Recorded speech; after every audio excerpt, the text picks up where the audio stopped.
Nous sommes les damnés, Louise et Jean Danet, et nous avons fait l'acquisition de cette maison en 1975, c'est ça? Ça doit être ça. Ou 77 77 ou 75, on ne sait plus exactement.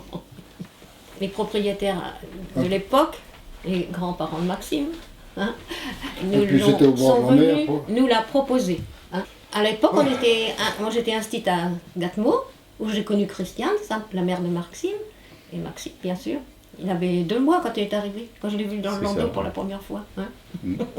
Et ben, il n'y avait que des planches, il n'y avait pas d'habillés. Elle si, n'était pas habillée comme ça. Quoi. Non, si, pas la salle. Elle n'était pas habillée comme ça, c'est moi qui les ai habillés. La salle, c'est à encore l'intérieur, ouais, à l'intérieur, mais extérieur, elle n'a pas bougé, hein, pas à part des peintures extérieures.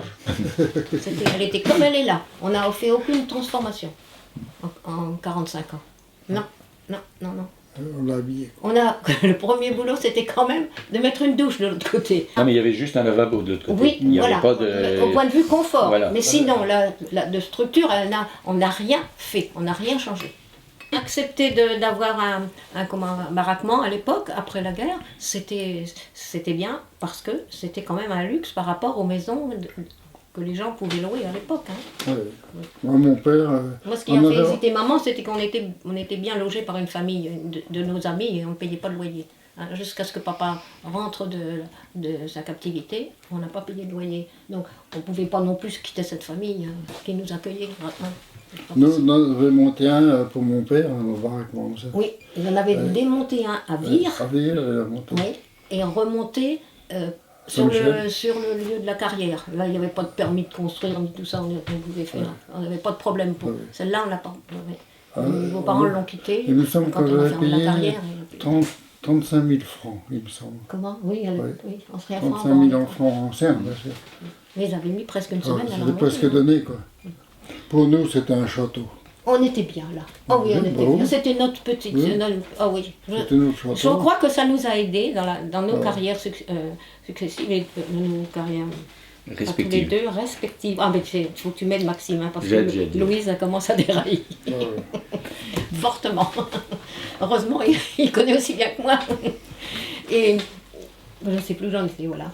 Ça vous a aidé dans vos carrières respectives? Oui, parce que Jean, le week-end, moi j'oubliais ma classe, on a toujours habité dans des logements de fonction pendant ma carrière.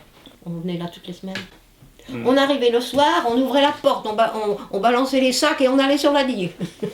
C'était rituel. Après on revenait, on rangeait, on s'installait. À l'époque, personne n'avait une résidence à la mer, hein, chez nous à Saint-Michel, on était les seuls, on a eu des visites. Hein. Ouais. Et des élèves qui venaient passer le week-end avec nous aussi. Ils m'ont toujours accueilli comme si j'étais le petit dernier de la famille. Voilà, ouais. C'est sûr. Ouais.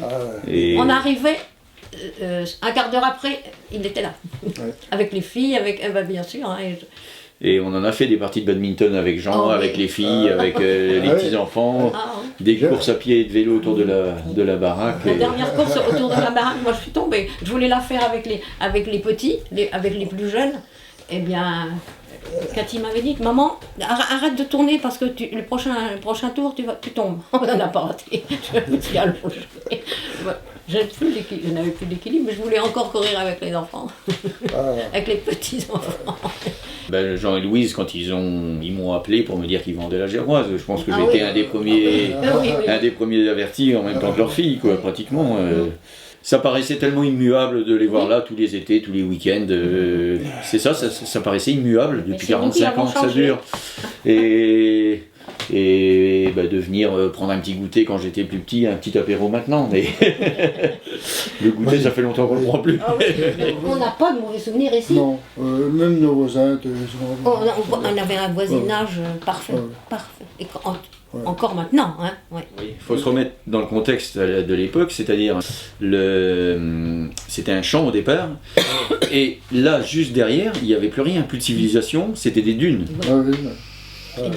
Donc c'était les derniers terrains constructibles du Passou à l'époque, vraiment en limite de dunes. Puis après, bon, effectivement, la colonisation urbaine a gagné, mais tant et si bien que, quand mon grand-père a acheté pour assainir, il y avait des vipères et il brûlait il brûlait les dunes pour enlever les vipères.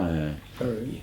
Il l'a fait 1 ou 2 fois pour débarrasser, parce que c'était complètement sauvage, il y avait des broussailles, il y avait des ajoncs, des genêts, des ronces. Et ça avait été acheté par quelques familles, c'est tout.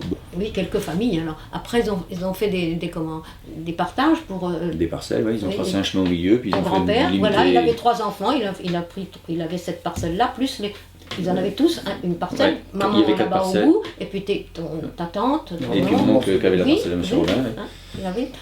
Et c'est pourquoi celle-là est un peu plus grande, parce que c'était comment... Il a gratté chez les voisins qui étaient. Oui, c'était c'était sa sa fille qui était à côté, mais comme c'était une seconde résidence, il avait changé.